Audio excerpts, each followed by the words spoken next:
So Supriya, you can give us a countdown on the chat box itself.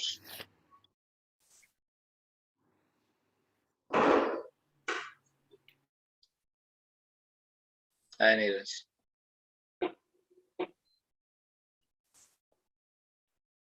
Can you see my screen? Yes. Yes, sir. Yeah.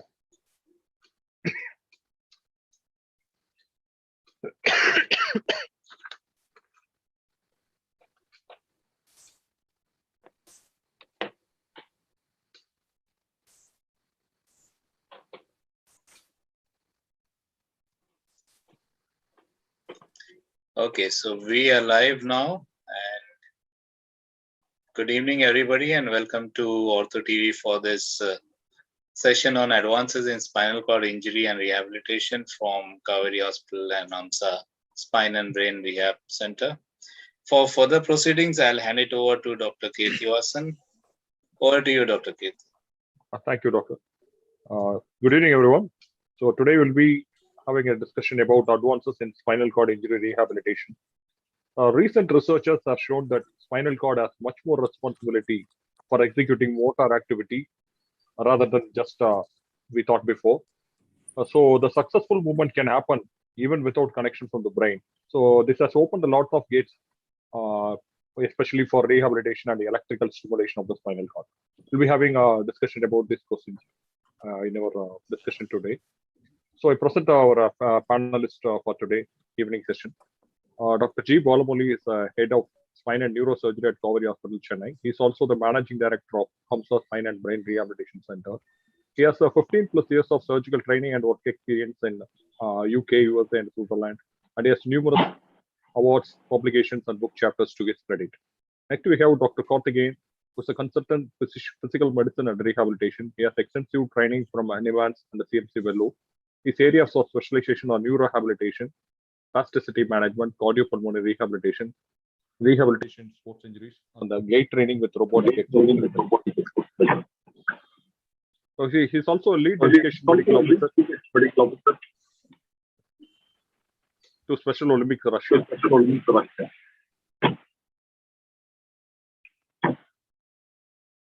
Next, we have Dr. Neeraj Vasavada, who is the head of Department of Spine Surgery, Shalby Hospital, Ahmedabad.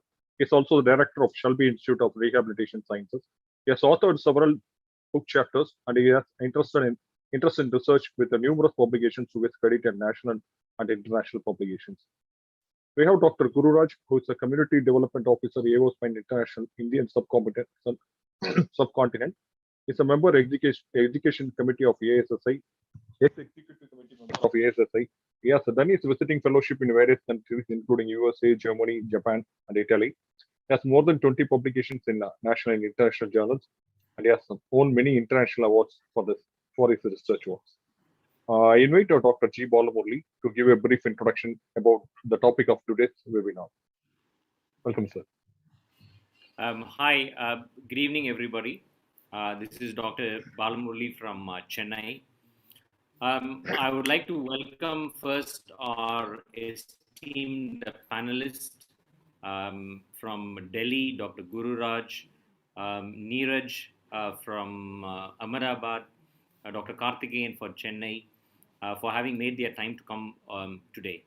So the discussion really we are going to have is about advances in spinal cord injury management, because this week and this month is an International Spinal Cord Injuries Awareness Month. September 5th is recognized worldwide as an International Spinal Cord Injuries Day.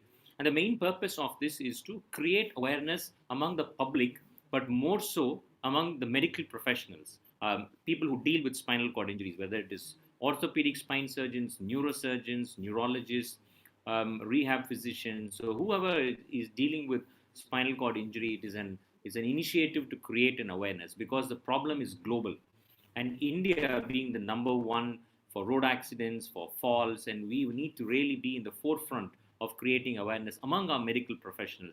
And that is the intention of this whole program. And we thank Intas and Mr. SP Durai for his initiative and our help with this.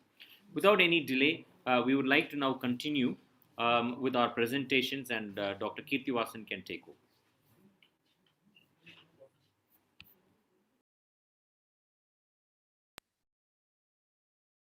Good evening, sir.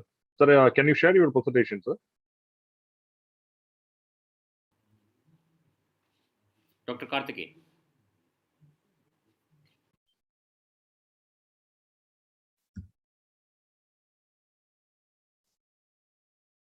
Dr. Karthikeyan? Yes, sir. Right. Please start your presentation. Yes, okay. Thank you. Good evening to all the panelists, Dr. Keerthvasan, and the viewers of OrthoTV. Is my voice clear, audible? Yes, perfect. Yes, sir. Clear, sir. Please proceed. Yes, I'll proceed. Thanks for this initiative of creating awareness on spinal cord injury rehabilitation. As a rehab physician, I express my profuse thanks for the initiative from Kaveri Hospital and the Hamsa Spine and Brain Rehab. Slide is not.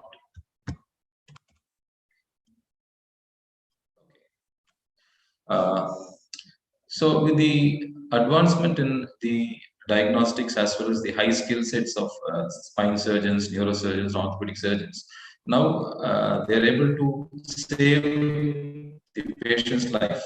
With their contribution, the longevity of the life has increased, adding years to life. Now, after their lifespan is increased, now it is the time what we have to concentrate on quality of life, where comes the concept of rehabilitation. So I would like to have expressed a brief note about the demographic status of the various disabilities. With a population of over 1 billion, the prevalence of disability is about 1.85% and 2.19%. Of these, 75% with disabilities are from rural areas, which is the authentic information from Rehab Council. So this shows the intensity or the gravity of the problem what we have in front of us.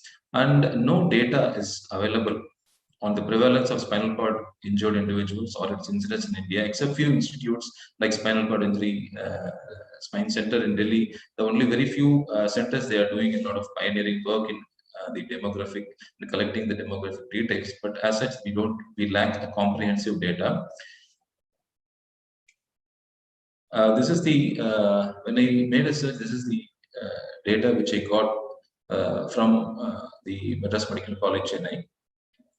So when it comes to rehabilitation, after successful surgery, when the spine is stabilized, at last, when on the verge of discharge or the patient is at home, these are all the tough questions what the patient put forward in front of a rehab physician. Like, I'm happy that the surgery went on well, doctor. Now, the questions are, I cannot move my legs. When can I do that? I don't have sensation below my waist. Will it come back after the surgery? When can I pass my urine? When will I resume my works? Whether this condition will improve or not, if so, how long? And is it worth spending money on that? So these are the toughest questions what we face in the rehabilitation setup.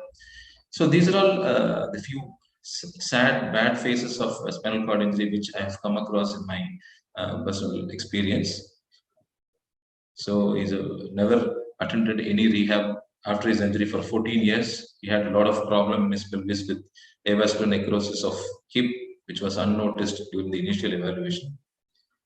So this is a very bad pressure sore along the perineum. So these are all the very sad part of the neglected or unnoticed people with spinal cord injury who are lacking the mainstream rehabilitation. So many questions which I face from the common people, like they say that spinal cord injury, once it has happened, it is irreversible. What can we do? So I focus them, or I focus on the neuronal recovery based on two concepts like redundancy and plasticity. I explained them that only when you do a comprehensive, complete rehab program that will facilitate the neuronal recovery based on this scientific phenomenon. And there are quite many articles, starting from the case reports to meta-analysis, systematic reviews. We have good evidences that all the structured neuro rehab with all the exercises definitely will facilitate the neuroplasticity and redundancy. That way the patient can improve with this condition. So these are all the extracts. So when it comes to rehabilitation, what are the So what are all the phases we come across? That is, first we have to, when a patient comes, we have to prevent and treat the complications. The prevention of complication is very, very important, because when any complication happens, like bed sores or uncontrolled spasticity leading to contracture of the joints, that takes most of our efforts rather than improving the potential of the patient. So always prevent complications. If at all a complication has happened, treat them on time. And last but not least is improve the potential of the patient, so that there will be a better social reintegration and better quality of life. When to start the rehabilitation? I would say that starts from acute care setting, and it has to be sustained, continue till the person have a better, best possible social reintegration. So we need to assess the outcomes very carefully and discuss and counsel the family members and caretakers, which is very, very important, because once the family members are not explained properly, and when there is a disparity between the expectations and the reality, there comes the failure of rehabilitation. Many times the family members do not cooperate. So we have to clearly assess the outcomes and discuss openly, frankly, with all the family members. And we should have a realistic goal setting, and this has to be executed. This has to be accomplished by a well-coordinated rehabilitation team, starting from orthopedic surgeons, spine surgeons, neurosurgeons, rehab physician, paramedical professionals like physiotherapists, occupational therapists, and then prosthetic and orthotic technician. Each and every person in this team is very, very important for the best output in this rehabilitation process. So this is the Asia scale, which you all know that we use it for assessment and for finalizing the prognosis of the patient. And the prognosis after spinal cord injury depends on many factors, but the three important ones are: what is the initial level of the injury, initial strength of the muscles, and whether it is complete or incomplete. So these three has to be clearly defined to estimate the outcomes due to the spinal cord injury. And there are a few medical issues which has to come into our mind, that these medical issues has to be prevented, has to be managed on time. Then only we can think of improving the potential of the person. Many times, because of failed rehabilitation or neglected rehabilitation, many people succumb to these medical complications, and beyond an extent, it becomes an irreparable damage. The most common complications which I want to sensitize are the skin along the skin. It is a pressure ulcers, the spasticity, and no system is without the complications or impact of the spinal cord injury. Take the cardiovascular system, we have cardiac deconditioning, orthostatic hypotension, thromboembolic disorders. The worst one is the autonomic dysreflexia. When it comes to respiratory system, you have pneumonia, hypoventilation, atelectasis, and then when it comes to skeletal system, either they can have two extremes. Either because of immobilization, they will have osteoporosis with hypercalcemia and calciuria. On the other end, they have heterotropic ossification. So these are all the wide spectrum of complications, not leaving any system in the body because of this spinal cord injury. So the timely rehab is very, very important.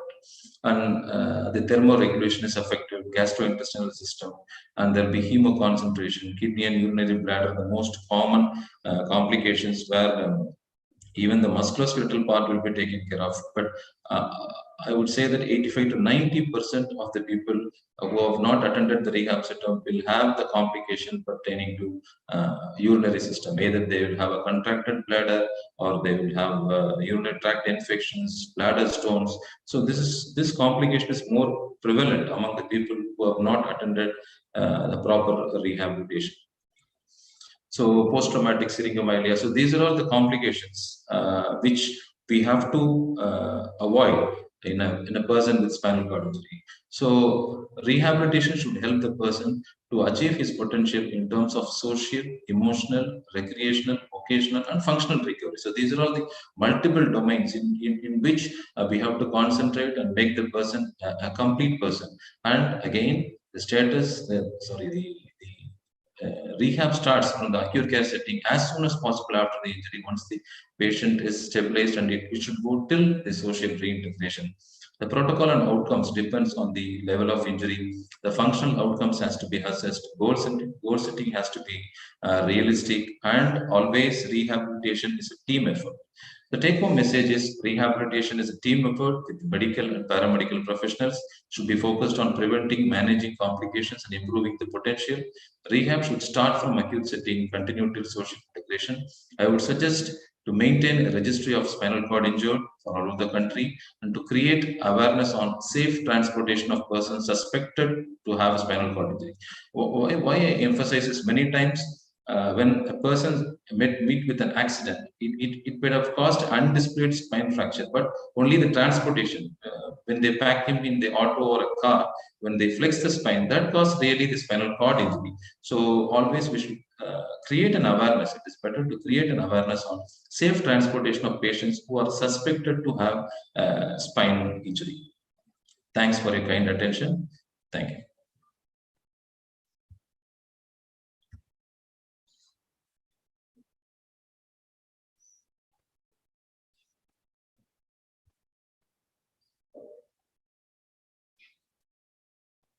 Kirti, you have to unmute. Yes, sir. Yes, sir.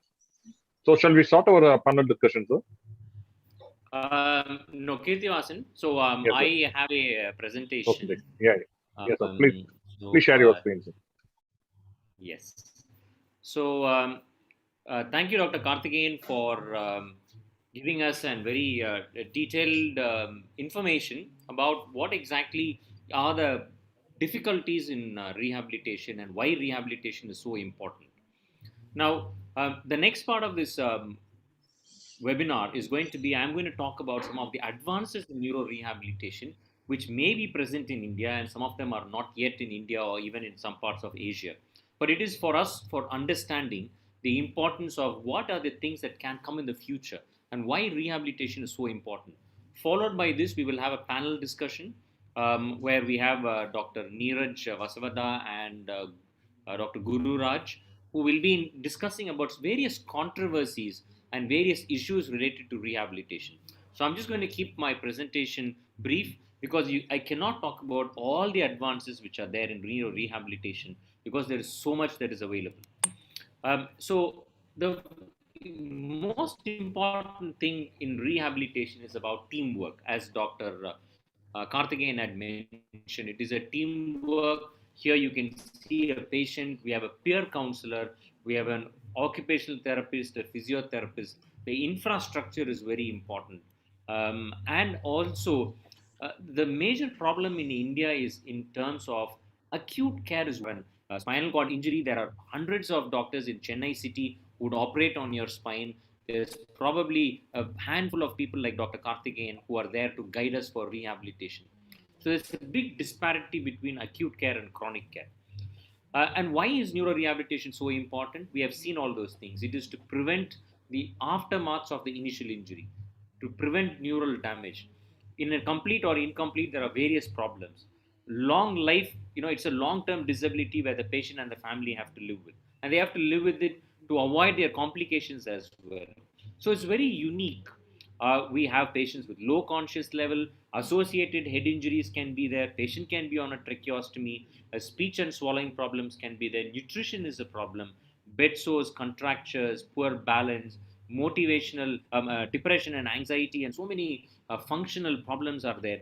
And these patients also have other comorbidities like hypertension, diabetes. So rehabilitation is not just something that a physiotherapist can go home and do for a patient, whether it is a high cervical injury or a low cervical injury, and it complicates things even more for patients with stroke or brain injury.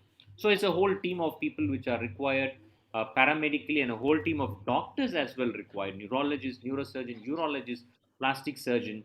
And there are so many challenges which we are going to discuss in the second part of our meeting about the beliefs of patients, the understanding their needs, the cost. There's no insurance, there's lack of healthcare, rehabilitation centers, alternative therapies, and so much. So our focus is going to be on various things, including awareness, how to live, how to avoid complications. And the common debate is about early versus late rehabilitation, which Dr. Karthikeyan touched upon. But the research says that better outcomes in patients who have rehabilitation in the initial early part, which means from acute care, patients should go to rehabilitation, not being sent home and then say, okay, come back after 2 months, come back after 3 months. By the time the patients have probably developed lots and lots of problems and difficult to change their mindset to get them back. And again, the timing, there's a huge difference. Observational studies have shown an association between increased time from injury to rehabilitation as poor quality of life and the performance of ADL scores are worse. The debate is also about mobilization. In a center where there is probably not a fully established team, people say that, oh, let them rest for several weeks to months after they are mobilized. So once the fixation is done, early mobilization as soon as possible has highly significant reduction in the pressure source, in complications like chest complications, and in stroke patients and brain injury patients, various complications like DVT, PE, pneumonia, UTIs, all of these are done. And how early is early? I would say as early as 1 or 2 weeks, or sometimes probably anything between 3 to 6 weeks when the patient is fit. Now, in terms of early rehabilitation, what are the advances that are there?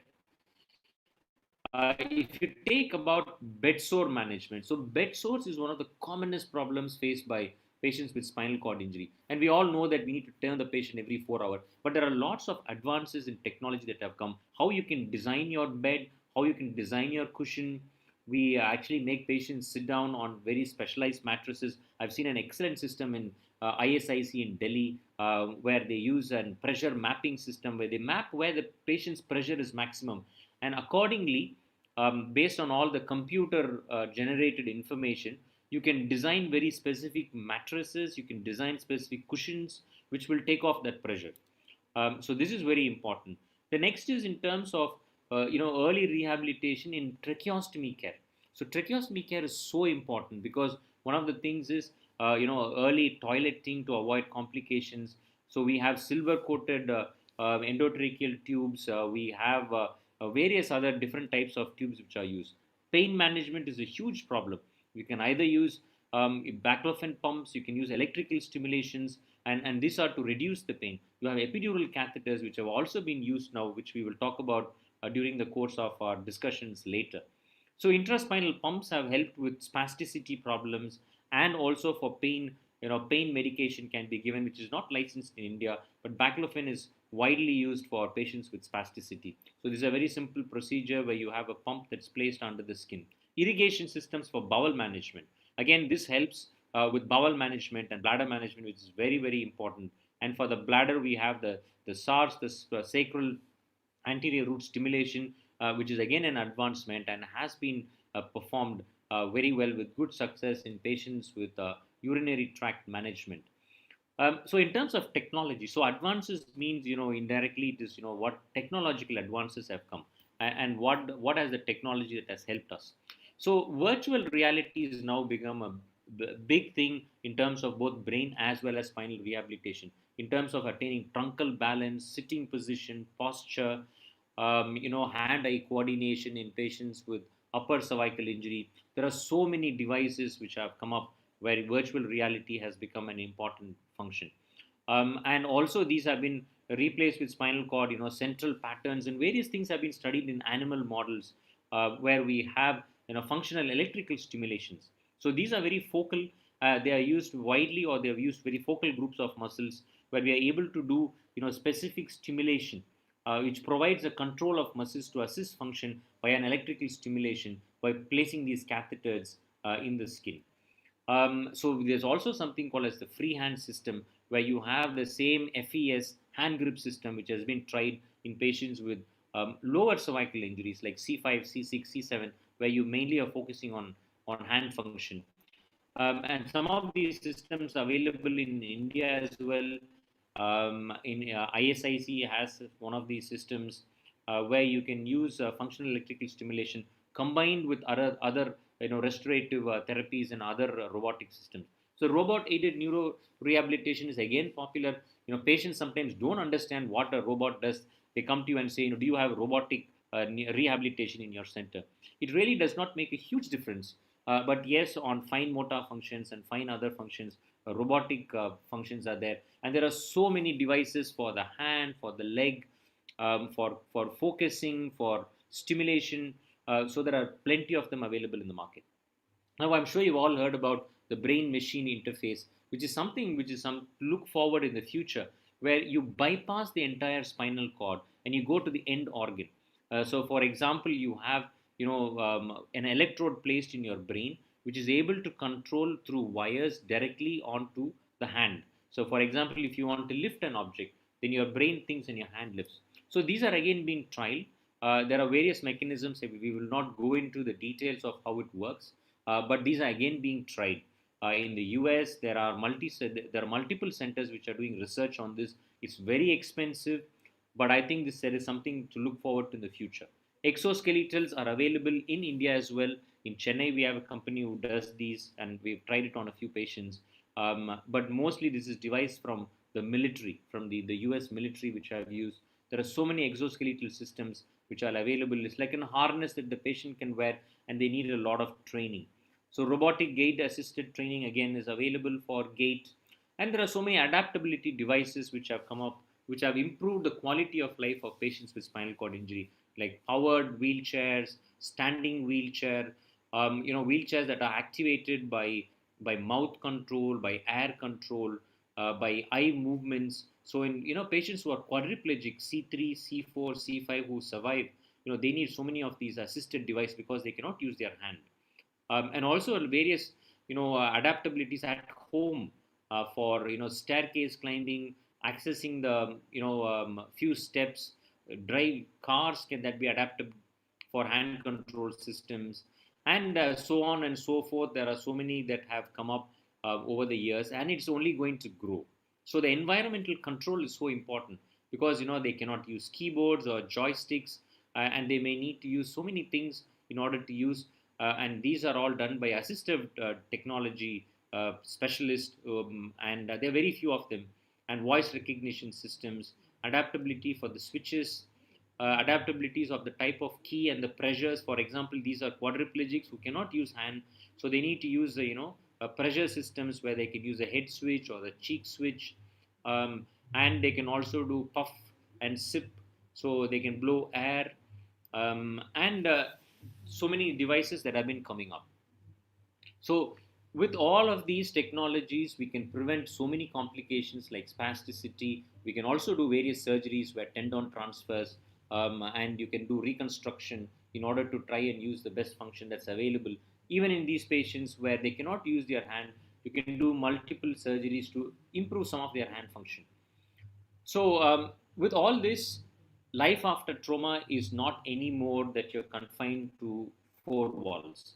It does not mean that, if you have a patient who's not very affordable, who has a spinal cord injury, you can still identify centers, because people are as efficient as doing adventure sports, the Para Olympics, and we have all seen, our Indian team that performed well with so many medals this year. The results that you can get with modern technology, with advances, is huge. I just want to finish my talk by talking very briefly about stem cells in SCI. And as medical professionals, we need to know whether there's a hope or a hype. There are so many advertisements that you see in terms of what is available for stem cell therapy. There are reports that support it, especially which comes a lot from India and China. Even legends did not survive. So the Reeves Foundation has been doing so much work on stem cells, and it is still a hope which is being hyped up a lot. And there is a lot of confusion among patients and medical professionals who advise stem cells. And when one take home message I want, your ICMR has clear guidelines. At the moment, there is no evidence that there are studies which have shown efficacy and effect of stem cell treatment. Yes, the future holds a good promise. There are lots of trials on the way. Stem cell treatment is not approved in India at the moment, but yes, in the future it can. In summary, rehabilitation is the need of the hour. Healthcare professionals must consider, advising their patients to rehab, because when a doctor, a spine surgeon has operated, insists that the patient must undergo rehabilitation, even if it is not available in your hometown. There are lots of emerging rehabilitation centers, and I'm very happy and congratulate Dr. Neeraj, who has recently just started a rehabilitation center in Ahmedabad. So you need to find such centers and send your patients there. Thank you so much. And over to Dr. Keerthvasan. Thank you, sir. So I think we are on time. We can start the discussion. So first question to you, sir, Dr. Balamurli. Sir, what do you think is the ideal time to start rehabilitation in patients with a spinal cord injury? Should they be referred immediately to the rehabilitation center? And what is your take on patients who present in a delayed pattern with the complications? Yeah. So as I was presenting about this in the talk as well, early rehabilitation is very important in order for many reasons. One is it alleviates the psychological apprehensions that patients have. When somebody when is young and you tell him that you're not going to walk from tomorrow, they undergo a huge psychosocial, emotional problems. So this has to be addressed very early and not delayed. So early intervention is important, and as early as 3 to 6 weeks. Early intervention means that it not necessarily means that they have to go straight to a rehab center if you don't have access, because in our such a wide country, getting access to rehabilitation is not easy. So early rehabilitation has showed far benefits, avoiding complications, acceptance by patients, better outcomes, better muscle strength, better ADLs. So in all aspects, early rehabilitation should be done ideally from acute care straight to rehabilitation. But if you don't have, at least within 3 to 6 weeks, they need to find a rehabilitation center. Good evening, Dr. Neeraj. Next question to you, sir. Good evening. Good evening. Yes, sir. Sir, in patients presenting with a complete neurological deficit, especially Asia A or Asia B neurology, how do you break the bad news to the patient as well as the family? How to break the news? Well, I guess that is probably the most difficult part. It becomes more the difficult younger the patient. If patient is so young, sometimes I very recently had a boy of 14 years, and he came with ACRA after a significant fall, and that was probably the worst moment of my life so far to tell his father that your son is not going to walk again.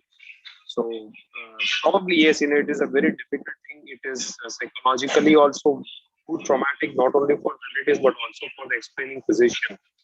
But I think somewhere we have to break the ice and we have to tell what is the truth, however bad or worse we feel. So I always try to give them the facts that this is the situation of his son, and he will have to first accept the situation that his son might not walk independently. But world doesn't end there. Unfortunately, very recently the event happened where this differently abled people in Paralympics. They probably did a fantastic show, and it could help me in pushing my point that rehabilitation can help you to win even gold medals in Olympics. So I guess at the same time while trying to blow the parent, to soften the blow by telling that life is not ending, and we have means and ways to rehabilitate a person and bring him back to his life with a disability. Yes, sir. So, yes, sir. Dr. Karthikeyan. Yes, Kirti. Yes. So after breaking the bad news in the acute state, the patient have to live with that limitation for the rest of his life. Rehabilitation can help in the physical improvement. So how do you care about the mental health of the patient and the family? See, that is the most important parameter or the factor which we have to consider. Unless the patient is cooperative or anything what you say, the rehab is not going to work. So first they will go through a different phase of psychological reaction. Usually they will have the phase of denial. They will not accept. They are not going to walk, or their life has to be with disability. So there will be a denial, grief, aggression, depression. So they'll go through all these phases. We have to tackle them accordingly, and also we have to make sure that the family members are being taken care of appropriately, because this has to be taken parallelly, the patient as well as the family members. So we take help from the psychologists, clinical psychologists. We work together, we counsel them, and we show them all the videos of the achievements of the disabled. We tell them that walking is just a skill, and all the person who are walking are not successful, and there are many people who are on wheelchair who are successful. So we have to counsel them with all the success stories, with their limitations, and it is, I should accept that it is a tough job, but we have to accomplish this job to proceed further. So the most important is the caregiver fatigue, and the caregiver's burden has to be equally taken care. Unless the caregiver is equally motivated, our rehab is not going to work. So many places, this part, the caregiver's part, is being underrated or neglected. So even that has to be taken care of. So once this has been handled properly, I hope the rehab will work well. Keerthi, if I can just talk about this, and probably Guru, I also want your comment on the same point, both about convincing the patient initially. I think this is probably the most difficult part for a lot of surgeons here who are watching this, is how do you convince your patient about accepting rehabilitation? There are so many factors. The first thing is finance, the belief. They think that, oh, if you go to rehabilitation center, you're never going to walk. So there are so many, psychosocial aspects. So I think this is a technique, as Neeraj correctly mentioned. We have to quote examples. You have to convince the caregiver, because the patient is already destroyed mentally. And they are kind of sometimes against any decision. They cannot make a decision.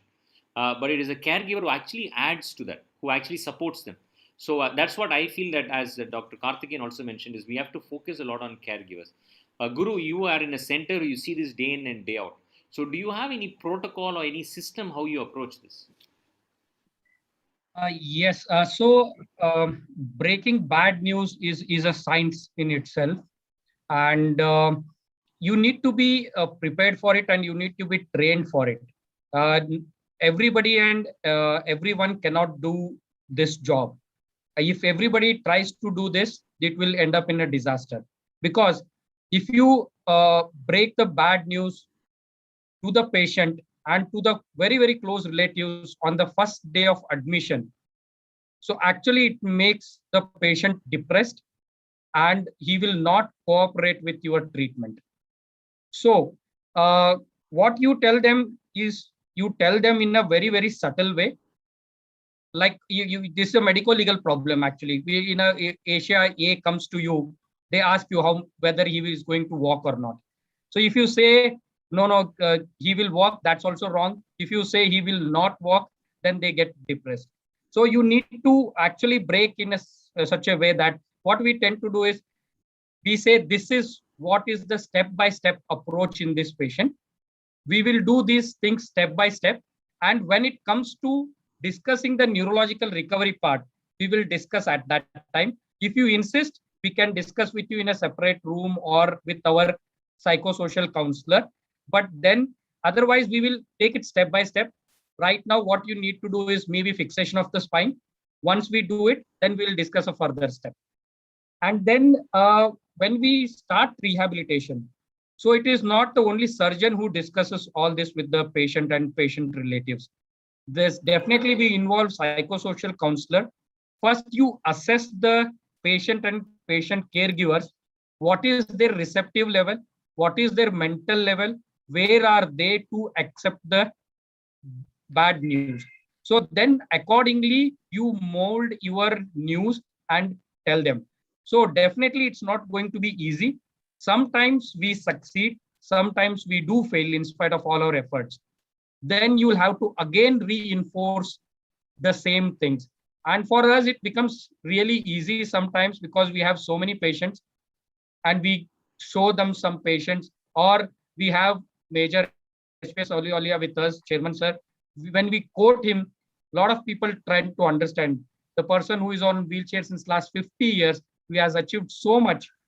So we tell them that this is not the end of your world. Whatever has happened, happened. So we have to look forward. So a lot of people do understand. But then, like Dr. Karthikeyan was saying, there are phases for understanding the bad news. So there is a denial for sure initially. They try to take more opinions, they try to talk to more people, and then they do become aggressive. Then they start accepting. Then once they accept, your job becomes easy. So till that time, it's very difficult. And we all have seen some people insist, I will walk and go home. Till that time, I won't get discharged. But then with the time passes, they understand the things and then they cooperate to your treatment. So it's not a very easy job and it has to be done professionally. It cannot be just done like that. Thank you. Yes, sir. Well explained. Sir, COVID has, Dr. Gururaj, COVID has affected all ways of life, and especially in already disabled patients with the quadriplegia or paraplegia. It's very difficult to travel to the rehabilitation center, even for a daycare visit. So how did you manage the patients? What about, tell us few things about tele-rehabilitation and the teleconsultation. Yeah. So as we know, COVID affected everything. With that, it affected the rehab also because most of the quadriplegics undergo in-house rehabilitation, and paraplegics, they can travel from their home and then do rehabilitation and go back, or they can do tele-rehab. But then for anybody to come from their home also, it was difficult because you need COVID test and physiotherapists are so closely involved with the patients. So it was one of the branches which was most badly or severely affected because you cannot just, you can write a prescription on teleconsultation, but for doing a tele-rehabilitation, you need a lot of efforts. So unless you are geared for that, it is difficult. But because we had a tele-rehabilitation unit in Indian Spinal Injury Centers before COVID, we didn't face a lot of challenges to adopt to it. But still, there is a limitation to managing or doing tele-rehabilitation in certain kind of people. So we had to convert our rehab ward into a COVID ward completely. So in-house rehabilitation was happening to a very small extent, and we tried to compensate with tele-rehabilitation. And you can apply very simple measures in terms of tele-rehabilitations. We used to record videos and send them on WhatsApp. Now everybody is using WhatsApp. And small prescription you can definitely give, but then no major prescriptions because the legal sanctity of it is not yet very clear. So, and then quadriplegics, you have to have them in-house when people are on tracheostomy, people are on basically ventilators, people who need respiratory care. Those people whom we had to be there, we kept them inside the hospital and we tried to address their problems. But then tele-rehab really good when it comes to paraplegics, urban population, and in remote locations where people can understand it. And you have to improvise according to every individual or every household. Because as Dr. Karthikeyan was saying, most of the times the care or a rehabilitation in a tele-rehabilitation is done by a caregiver. So educating a caregiver becomes more important as compared to patient when it comes to tele-rehabilitation itself. So you have to focus and try to go down to their level, their education level, and try to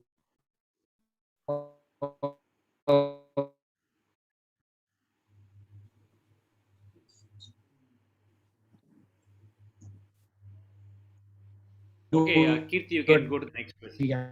I think yes. So Dr. Karthikeyan,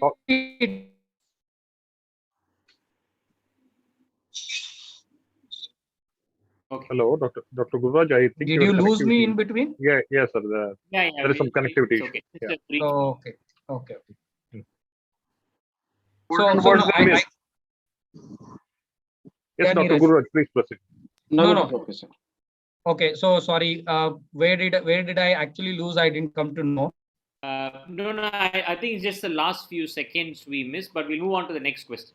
But I think it's a very important point about, COVID taught us so much in Hamsa as well. We did a lot of patients through tele-rehabilitation.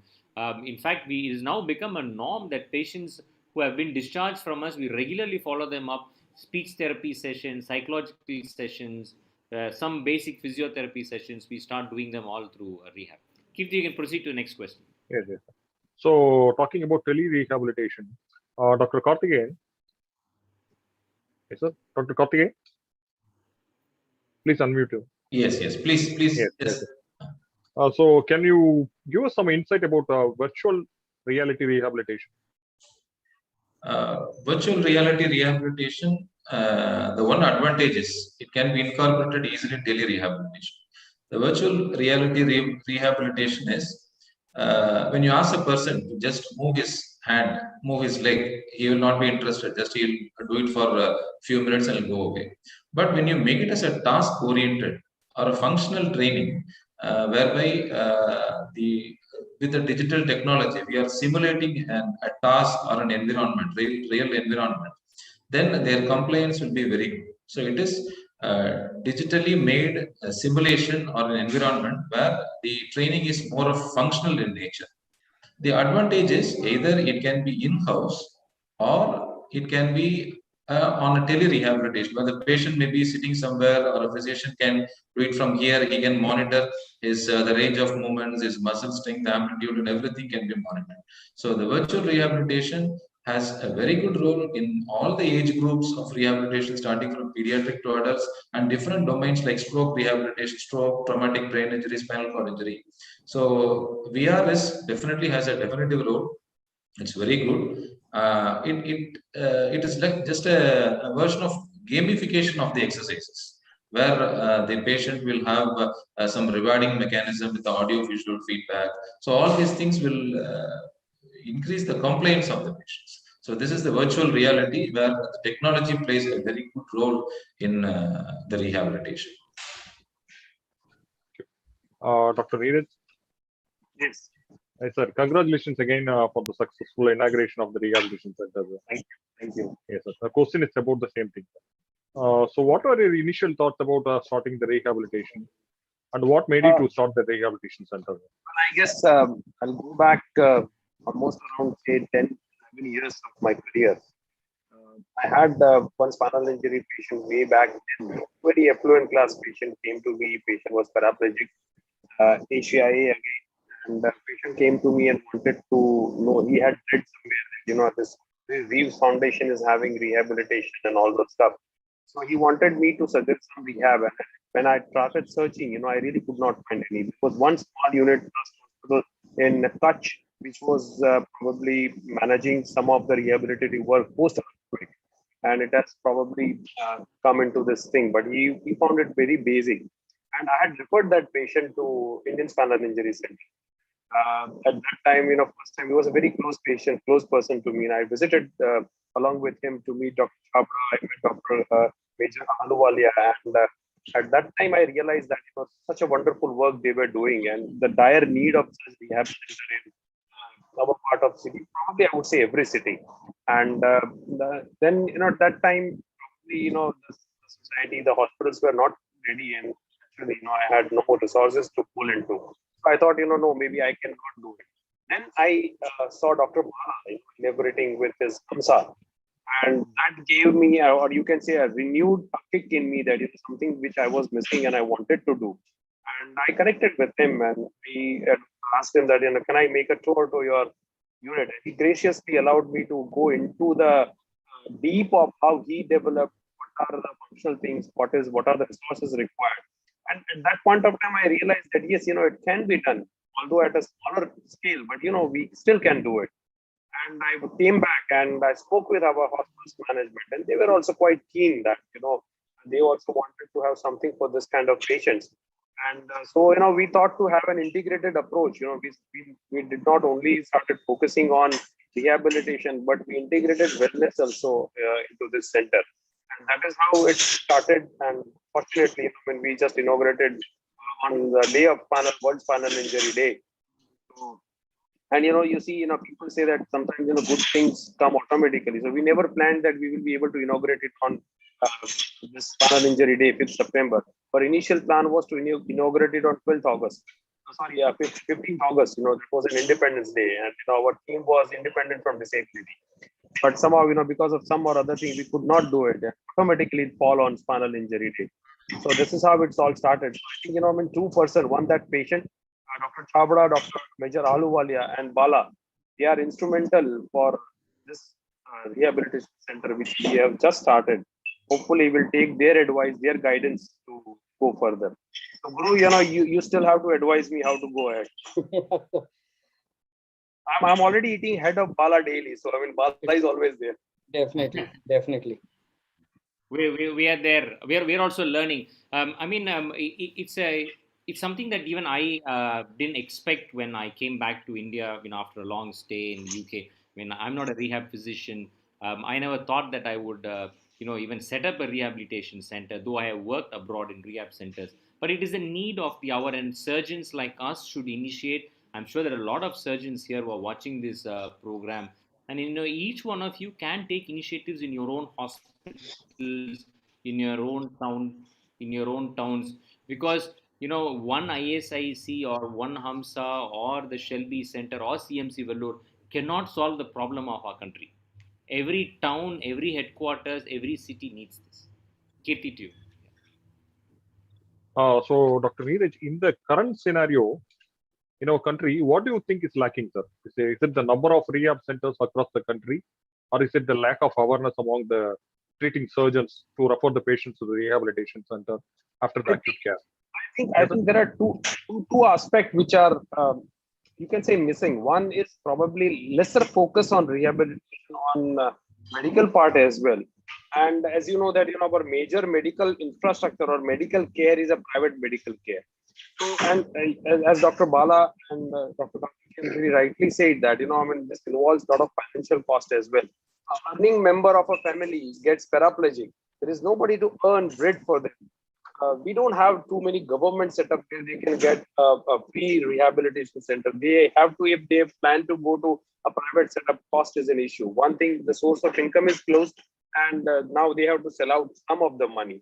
So somewhere, I guess, the third thing is, as I was talking to Bala when I visited your center, that was, insurance is still not permitting this rehabilitation.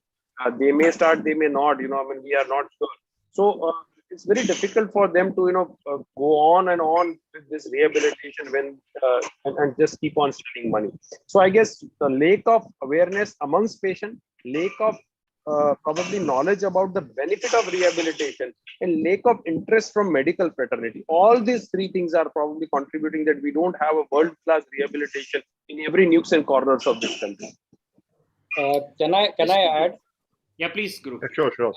Actually, if you see, there is very, very little awareness in all stakeholders, including the government, doctors, and the patients themselves. So the awareness is really, really less. And Major H.P. Aluwalia and Dr. Chabra, they know how they established this center. They went again and again to the government and government institutions, and they got very little help to establish a rehab center as such. So, but then of late, government has identified rehab as a special branch, and the government has agreed with the Niti Aayog. They have agreed that to have a rehab as a curriculum in postgraduate education. So, government is trying to do its bit now, and in 12th Planning Commission, they have given permission for 12 good rehab centers, for which ISIC is a technical advisor, and they are soon going to come up. But then still, like Neeraj was mentioning, still government is not looking at insurance companies, where insurance companies are not allowing rehab into their basically portfolios. So government has to instruct IRDAs, and they have to include rehab into the insurance. And then CGHS, ECHS, like all government health insurance schemes, recently they have identified rehab into their domain. Otherwise, rehab was excluded from their domain also. So the awareness is slowly coming into government and government officials, but then we are far from educating surgeons or doctors, even patients, that how important is rehab when it comes to spinal cord injuries. Surgery is only a small bit, and rehab is the rest actually. So that is how we need to increase the awareness. So that is why this Spinal Cord Injury Week day, which came up from International Spinal Cord Injury, the Spinal Cord Injury Society, so that we can actually sensitize all the stakeholders when it comes to educating people. I just want to add a good news to all those who are viewing here and to mainly to Neeraj and Guru, that the government of India has approved insurance companies for rehab.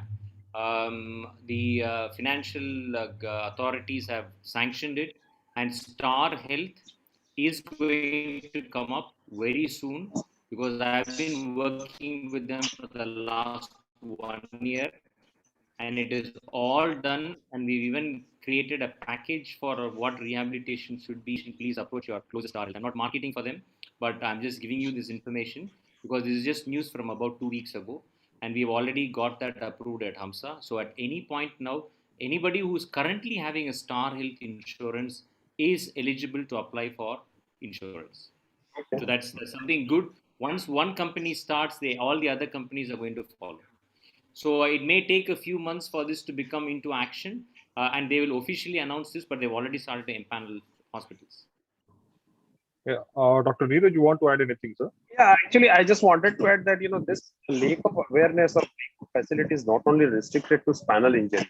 If you look at our healthcare as a whole, there is no step down approach. Either patient is fully into hospital admitted, or they have to be at home. There is no middle way. Like in Western countries, they have step down approaches, hospice care, lot of other things they are having to manage patients who are not in acute phase, those don't require hospitalization, or they cannot be managed at home. We don't have any facilities whatsoever in our country. Even Indian Spinal Injury Center has probably started, as I understand, they've started admitting, other specialty rehab patients as well. So I guess, we require now this more and more step down centers where we can send our patient to recover post surgery. Any major surgery, say for example, if I operate a degenerative deformity, patient is, severely disabled, I can't keep the patient in hospital for a longer time, because hospitals are constrained with their space. If I talk about my hospital, every day we have to fight for rooms and availability for the space. And in this kind of a scenario, it's very difficult to keep patient for 3 weeks, 4 weeks in hospital. And if I send them home, relatives has to get back to their own lives. They really don't have a facility to take care of patient, and more often than not, this patient would come back depressed, and they don't get the exact desired result out of deformity. The surgery. So probably, not only spinal rehabilitation, as a whole, we require a step-down rehabilitation centers where we can send patients from surgery or main hospital to recover for some time, and which is financially viable to patients. Yes, sir. Yes, sir. I think it's needed in all departments, not only in spine and ortho, even in cardiac, in geriatric surgery. Every department needs one step-down unit. Next question, to Dr. Gururaj. Can you please share a few insights about spinal cord stimulation, especially STIMO? What are the indications, and how is the prognosis? Yeah. So first of all, I'd like to start with the word that it's promising, but it's not a fully established science yet. So we did conduct studies by ICMR sponsored studies at Indian Spinal Injury Center, and it is promising. We did in 5 patients, and 3 patients are able to basically they are all incomplete injuries, Asia B or Asia C, and they are able to stand and take few steps with the stimulation on. And nobody has gained a voluntary contractions, and there was one more patient which was Asia B is able to stand, and one patient we lost for follow-up because of the COVID thing. So it looks promising, but then and if you see all over the world also published studies, most of them are in Lancet or Nature and NGM, and most of them are from Mayo Clinic and one more center in US, and they also have only 4 patients, and in all of them only one patient has gained a voluntary contractions. That also basically he was incomplete. Whether it is due to STIMO or whether it is due to a natural recovery, we don't know. So when it comes to indications, it's mainly used for spinal cord injury patients, and mainly injuries below C7 and above C10, because you need to have a good upper limb power to undergo rehabilitation. So it is not only, it doesn't end there, applying stemo and then we just cannot forget. So it needs a continuous rehabilitation for at least 6 months to 2 years time. And regularly they have to come for rehab. Regularly you have to train them how to use the stemo. You have to, it takes some time to identify the program itself, because it has got multiple combinations. So it takes time to identify the combinations and to identify which program works in which patient. And then it needs long rehab time. So in patients whomever we have seen results, they have all undergone at least 7-8 months of rehab, and they are still following it up with us. So it looks promising, but it is not a full blown science right now. It needs more improvement, most probably. People, they are doing commercially. There are a lot of people doing it commercially for spinal cord injuries. I would say it's still an experimental stage. It shouldn't be used as a treatment to lure patients for money. Okay, sir. Okay, sir. So, Dr. Neeraj, what's your take on your stem cell therapy in spinal cord injury patients? Well, I mean, I had been talking with many colleagues. Actually, when this stem cell came up with, I forgot the name, but that Hong Kong doctor, Guru, you might be remembering that Hong Kong. Yeah. I forgot his name. He came to Ahmedabad to stem cell people and he wanted to start. I guess, I mean, he himself is probably promoting stem cell recovery and he could not even assure in a reasonable way, not deliver the result. He himself said that, I mean, after 1 year and a patient where a very interesting group of study there. They divided two groups. One were injected with stem cell, one were not injected with stem cell. And those who were not injected with stem cell, they did not, followed up with rehabilitation physiotherapy. And they injected stem cells and they followed rehab protocol. And then they said that, the other group was significantly showing grade 1, grade 2 power increase in their patient. So, I mean, he himself was not knowing that whether this power increase or better outcome was due to this rehabilitation or was stem cell. In fact, Dr. Chapda and ISIC did that olfactory cell stem cell trial. They also stopped in between because they could not see the result. And there are, I guess, a lot of other issues. And legally, if I'm not wrong, is probably into a trial phase and, it cannot be marketed or, given offered as a treatment in India so far. So I guess, I'm not a game for stem cell as on now. So there is a ICMR basically guidelines. So it is not approved for a treatment in spinal cord injury. Stem cell is not approved for a treatment in spinal cord injury. It's still, it can be used as a research tool. So if you register yourself, you are doing a stem cell research, and if you're not charging the patients, then you can use it. But you cannot charge from the patients and use it as a treatment for spinal cord injury. This is ICMR guidelines. Soon we are trying to get it out as a law to prevent unethical practices in stem cell. But then, yes, that's still far. It's very useful information. So we are almost reaching the end of the session, sir. So some only important question regarding sexual rehabilitation. What can be done for the patients with paraplegia or quadriplegia? To Dr. Gururaj. So there is lots in sexual rehabilitation. It itself is a big topic, and if people like Dr. Balamurli and Dr. Neeraj, who are attending ECCons and ISCOS meetings regularly, they know that we do have one whole day session on sexual rehabilitation. So it's a we all know that's one of the basic necessities of all animals on the planet. So it cannot be ignored. It should not be taken as a taboo. It has to be openly discussed and try to address the issues. So there can be a lot of things which can be done, but start with talking to the patient and patient partner regarding the sexual rehabilitation. They have to come out with it openly. You have to give them an environment where they can discuss with you. For that, actually, you need to have peer counselors where patients can openly discuss with their problems and people can openly share their experiments with the sexual rehabilitation. How did they come up? Because everybody is unique. Everybody will not have a same kind of problem when it comes to bowel, bladder, and sexual rehabilitation. So it is unique to each and every individual, and it depends on the level of injury, and it also depends on whether already the injured has children or they don't have children, whether they want to do family planning. So it depends on a lot of factors.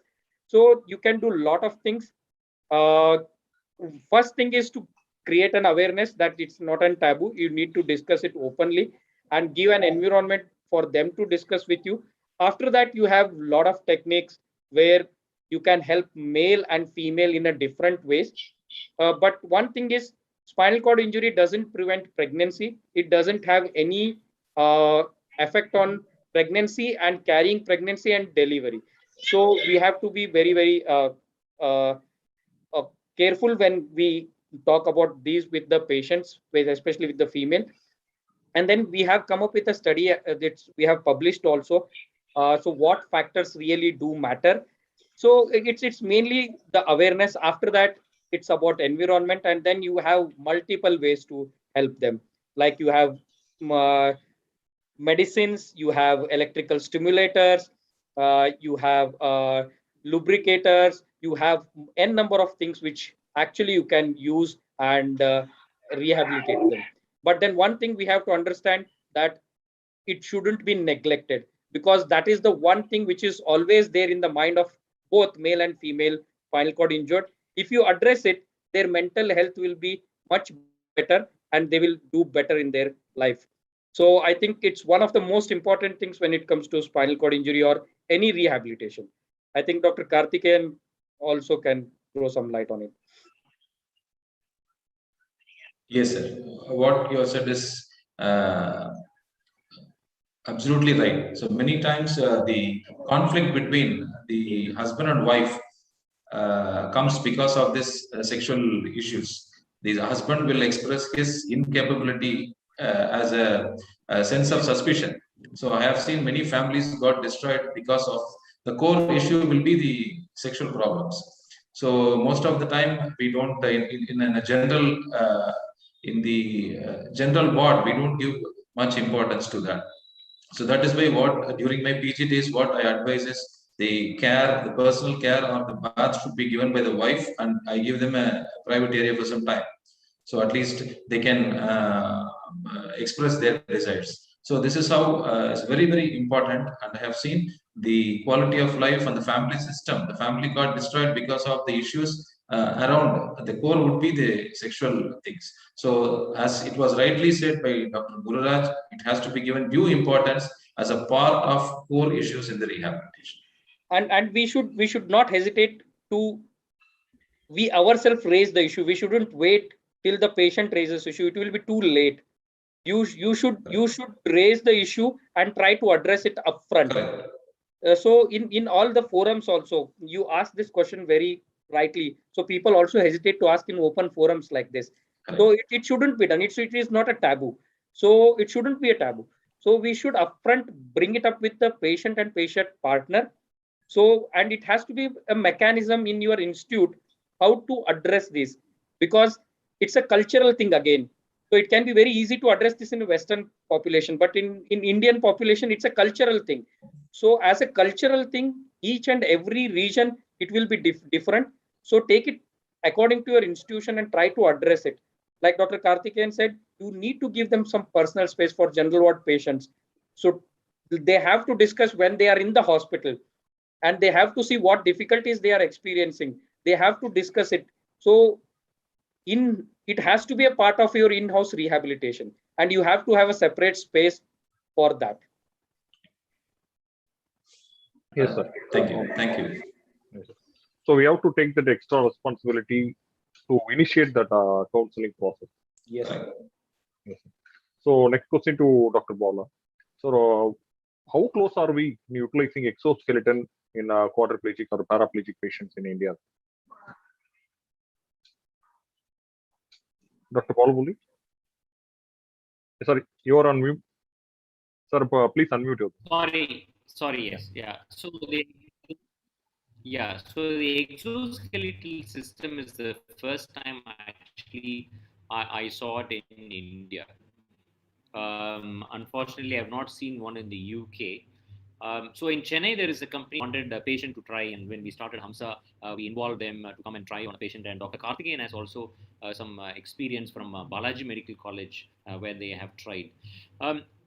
There are some, very initial stage hiccups with the development of these exoskeletals in India at least, but in abroad, it is very well established. This was something that was initially come up from a lot of research in the US military when, paramilitary and military forces were affected with paraplegia. They've been using a lot of exoskeletals. So in India, it's in the very early stages. I'm not aware if there are any manufacturers or people in Delhi and Mumbai and other parts of the country. But yes, it is for a very specific group of patients for a specific level of injury. And these people need to be trained for several months. And only if they are well trained and they have a truncal balance, they have a certain amount of degree of functionality, it can happen. It is not something that you can apply to anybody. And the patient should be able to accept it and be able to use it because it's a synchronized movement of an electronic stimulus, which is battery operated along with the patient's movements. So it's a long process and it's a lot of work. But yes, there is a lot of hope for the lower lumbar and thoracic injuries, the lower thoracic injuries.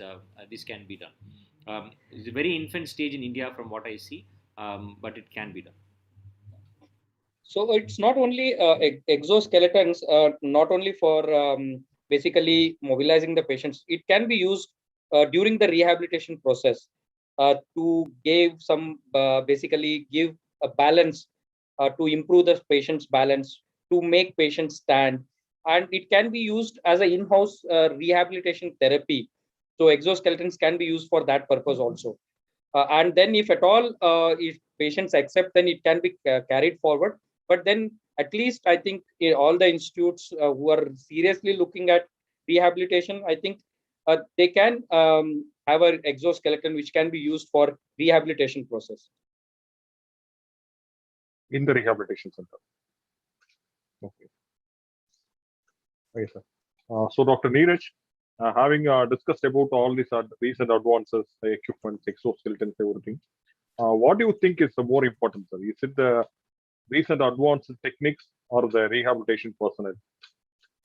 I think, if you look at entire discussion, one thing, stands out, that it is patient's motivation to get back to normal life, which helps. No exoskeleton, no stem cell, nothing is helping. We have every surgeon who is present on this panel or every surgeon who is listening to this discussion must have seen that those patients who want to get back to their life, they even do so without rehabilitation. Maybe rehabilitation shortens the span, motivates themselves. The idea of rehabilitation is to make them convinced that we have help. We can give you help to live a normal life. So I feel, it's the mind which plays a major role in a rehabilitation, in a paraplegic patient or a patient who has a disability. No external support would help. So I guess, our entire focus of rehabilitation should be to make that one mind strong so that, whatever modalities we can provide them, wherever they are, they can get back to their normal life. Well said, sir. Sir, I think we have come to the conclusion. I request Dr. Balamurli to conclude with a vote of thanks and the conclusion note. Sure. Yeah. No, I think that's a fantastic discussion. It's a vast topic, spinal cord injury rehabilitation, and we really don't want to overwhelm the audience with too much of information. We kind of discussed about the importance of rehabilitation. What is the basic rehabilitation required? Some controversial things about sexuality, exoskeletal, stem cells, how early rehabilitation is important. And we've also touched a little bit about some of the advances that are available in rehabilitation. So we could be discussing a lot more, but I think we need to conclude. I just want to really give a very few conclusions on this.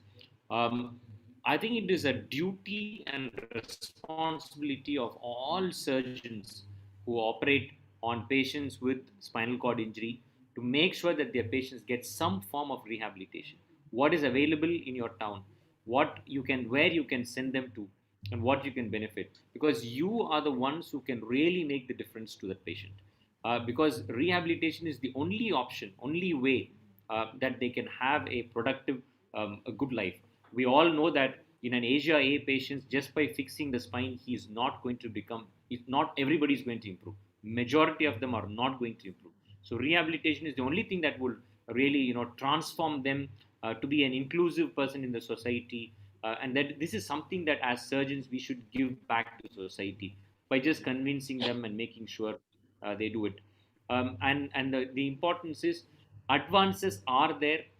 We have not talked too much about advances, because in a country like India, where we are actually discussing a lot about basic rehabilitation, going to a rehabilitation center, I don't think we wanted to spend too much of time on talking about too many advances, which are all probably abroad and may not come to India in the near future because they're very expensive. And only now I think India is going in the right direction. The government bodies are waking up. The private insurance companies are waking up. Private hospitals are waking up. More surgeons are, including rehabilitation as part of their therapy. So at least there's an openness to discussing about these things. So I think this is a great step. This is the first step. And for this opportunity, I really thank Intas for giving us this opportunity and platform to be able to share information. So please consider rehabilitation for your spinal cord injury patients. And I thank all our panelists for spending their precious Saturday evening with us, where they should be, relaxing a little bit more. So thank you guys for coming here. And over to Mr. Durai for his thanks. Thank you, sir. So, good evening to all doctors. This is SP Durai on the House of Intas Biopharmaceuticals from the makers of Terifrac and Olimab. I hope I go through the entire session. It given a lots more patient the second life about what you discussed on that. We sincerely thanks to Kaveri Hospital and Kamsa Rehabilitation Center to give an opportunity to conduct this program about spinal cord injury and advanced treatment options. My sincere thanks to Dr. Balamurli to initiate this program for a wonderful evening to give his thoughts and others panelist opinion about the advanced treatment options for the spinal cord injury. So my sincere thanks to once again to Dr. Balamurli and the moderator Dr. Keerthvasan and other speaker Dr. Karthikeyan. And once again I thanks to Dr. Gururaj and Dr. Neeraj to given your valuable time in the evening to given your valuable presence for the program and make it in a wonderful way. So once again, we thanks to all the viewers and all the faculty for your valuable time for the wonderful evening to conduct this program. And thanks to OrthoTV also, all the support to live telecast this program. Thank you, sir. Sincerely, thank you from Intas Biopharmaceuticals. Thank you, sir. Thank you. Thank you, everybody. Thank you so much. Thank you, sir. Thank you all. Thank you. Thank you. Have a good evening. Thank you all. Thank you all. Good weekend, guys. Have a nice weekend. Thank you, Dr. Karthikeyan. Thank you. Thank you. Bye. Thank you. Thank you. Bye. Bye. Bye.